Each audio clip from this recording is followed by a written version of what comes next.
Kisah kedua tentang penciptaan, definisi subjektif manusia. Part 3, Surat Teologi Tubuh oleh Santo Paus Yohanes Paulus II.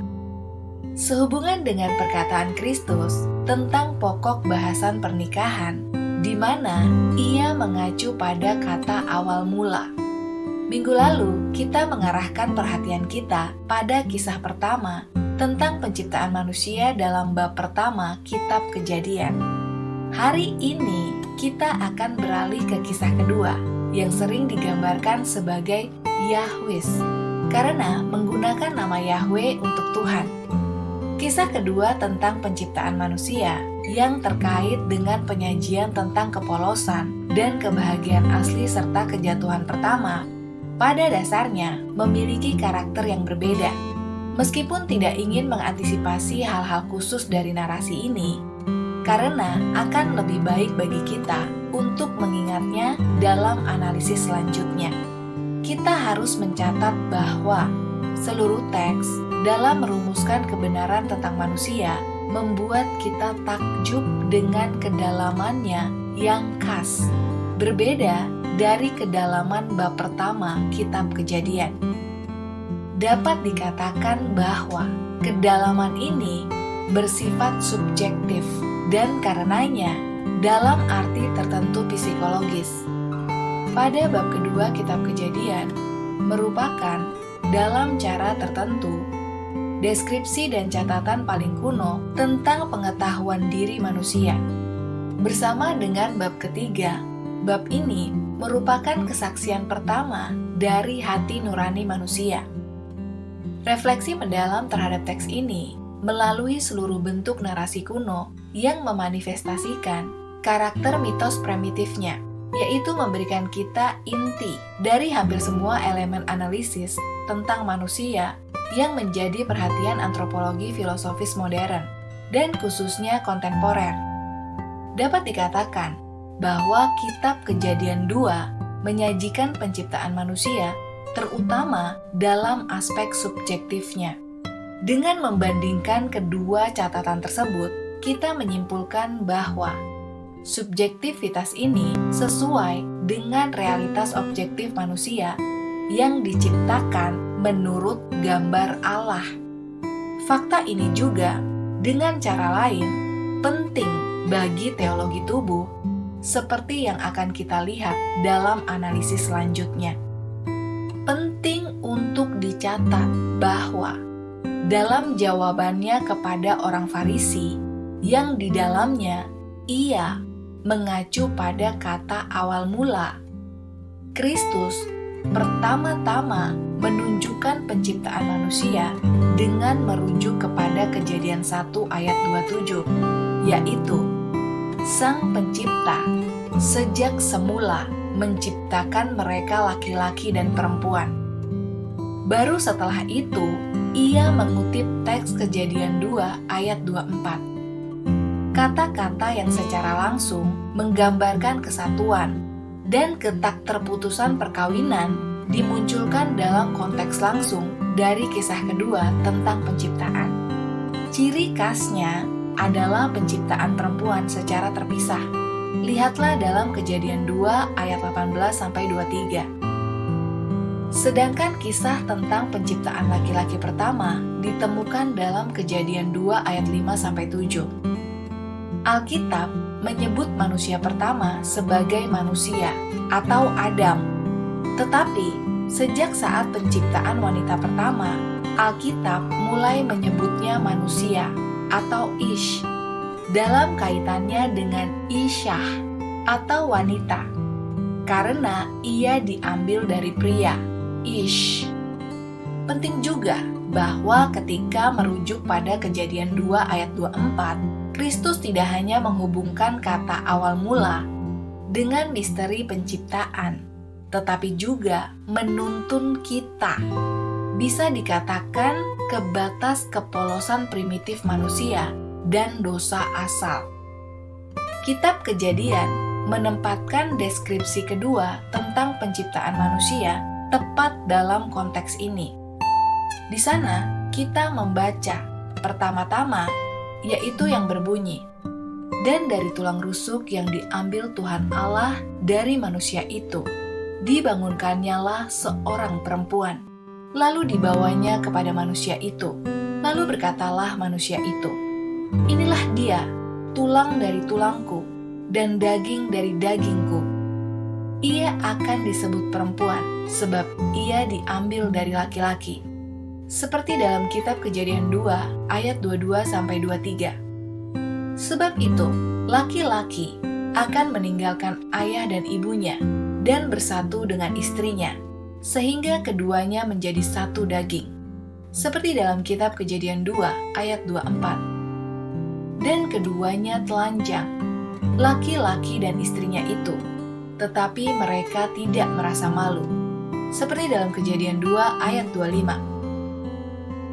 Segera setelah ayat-ayat ini, pasal 3 dimulai dengan kisah tentang kejatuhan pertama laki-laki dan perempuan yang dikaitkan dengan pohon misterius yang sudah disebut pohon pengetahuan tentang yang baik dan yang jahat, seperti dalam kitab Kejadian 2 ayat 17. Dengan demikian, muncul situasi yang sama sekali baru yang pada hakikatnya berbeda dari sebelumnya. Pohon pengetahuan tentang yang baik dan yang jahat adalah garis demarkasi antara dua situasi awal yang dibicarakan dalam kitab Kejadian. Situasi pertama adalah situasi kepolosan awal, di mana manusia atau laki-laki dan perempuan seolah-olah berada di luar lingkup pengetahuan tentang yang baik dan yang jahat, sampai pada saat ia melanggar larangan Sang Pencipta dan memakan buah dari pohon pengetahuan itu. Namun, situasi kedua adalah situasi di mana manusia, setelah tidak menaati perintah Sang Pencipta atas dorongan roh jahat yang dilambangkan ular, menemukan dirinya dalam cara tertentu dalam lingkup pengetahuan tentang yang baik dan yang jahat. Situasi kedua ini menentukan keadaan manusia yang berdosa, yang bertentangan dengan keadaan kepolosan primitif. Meskipun teks Yahwe sangat singkat, teks itu cukup jelas untuk membedakan dan membandingkan dua situasi asli itu. Di sini kita berbicara tentang situasi dengan melihat di depan mata kita kisah yang merupakan deskripsi berbagai peristiwa. Meskipun demikian, melalui deskripsi ini dan semua hal khususnya, perbedaan mendasar muncul antara keadaan keberdosaan manusia dan keadaan kepolosannya yang asli. Teologi sistematik akan melihat dua situasi yang bertentangan ini, dua keadaan kodrat manusia yang berbeda, yaitu keadaan kodrat integral dan keadaan kodrat yang jatuh. Semua ini muncul dari teks Yahweh, dari Kejadian 2 sampai 3, yang mengandung firman wahyu yang paling kuno.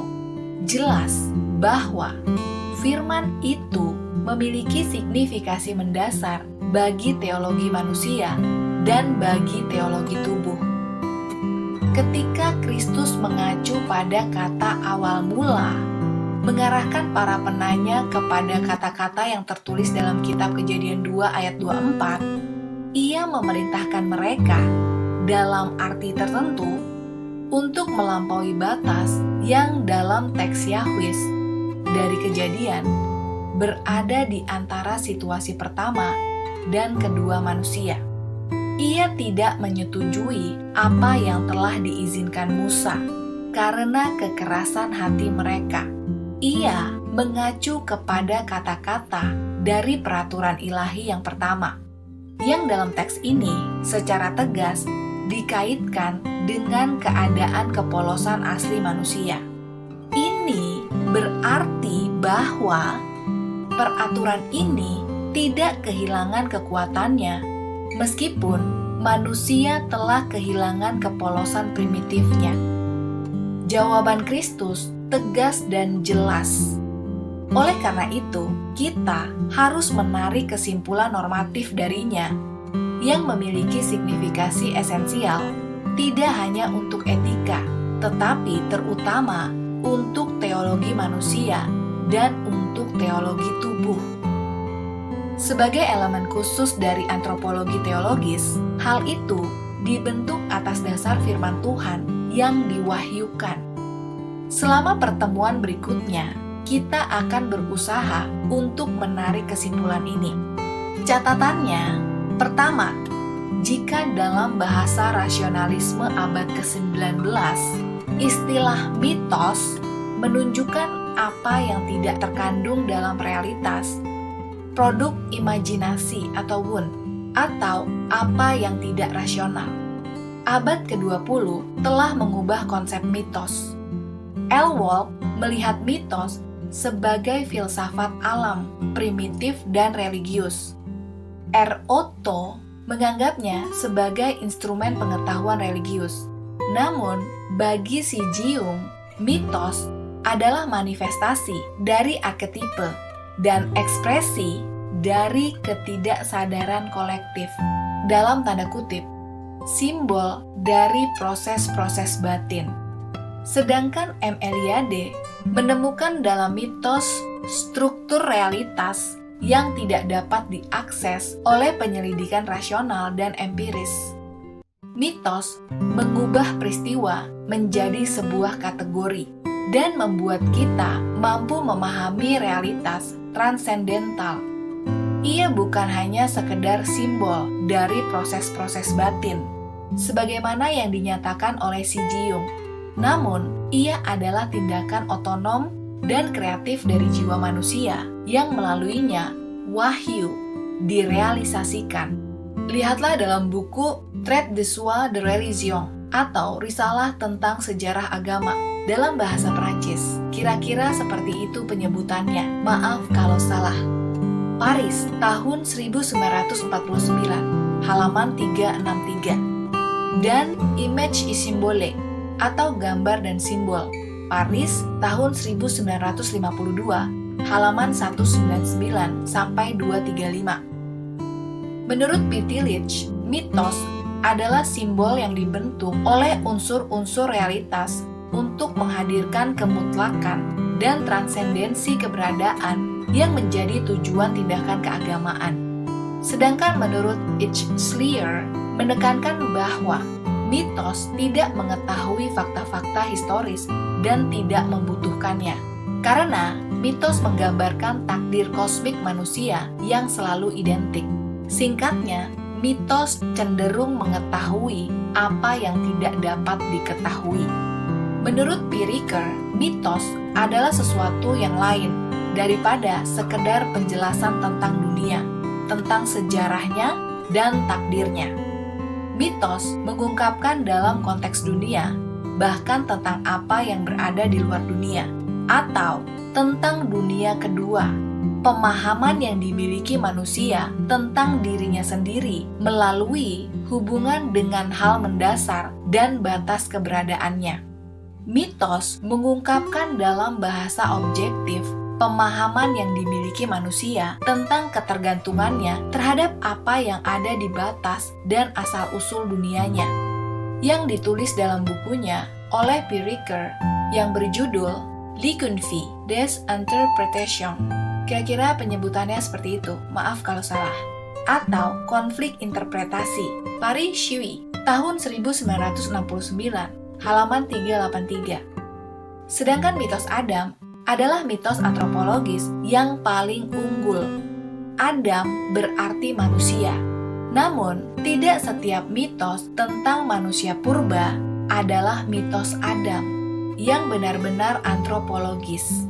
Dan melalui ini, 3 ciri dilambangkan, yaitu mitos etiologi, menghubungkan asal mula kejahatan dengan leluhur umat manusia saat ini, yang kondisinya homogen dengan kondisi kita. Mitos etiologi adalah upaya yang paling ekstrim untuk memisahkan asal mula kejahatan dari asal mula kebaikan. Tujuan mitos ini adalah untuk menetapkan dengan tegas bahwa kejahatan memiliki asal mula yang radikal, berbeda dari sumber kebaikan yang lebih primitif. Mitos dengan menyebut Adam sebagai manusia membuat eksplisit universalitas konkret kejahatan manusia, yaitu semangat pertobatan diberikan dalam mitos Adam sebagai simbol universalitas ini. Dengan demikian, kita menemukan lagi, yaitu fungsi universalisasi mitos. Namun, pada saat yang sama, kita menemukan kedua fungsi lainnya, yang sama-sama dituntut oleh pengalaman pertobatan. Ya, mitos protohistoris. Dengan demikian, berfungsi tidak hanya untuk menjadikan pengalaman Israel bersifat umum bagi umat manusia di segala masa dan tempat, tetapi juga untuk memperluas kepada umat manusia ketegangan besar dari kutukan dan belas kasihan yang telah diajarkan para nabi kepada Israel untuk dipahami dalam takdirnya sendiri. Dan akhirnya, fungsi terakhir dari mitos yang menemukan motifnya dalam iman Israel, yaitu mitos mempersiapkan spekulasi dalam mengeksplorasi titik di mana bagian ontologis dan historis saling terkait.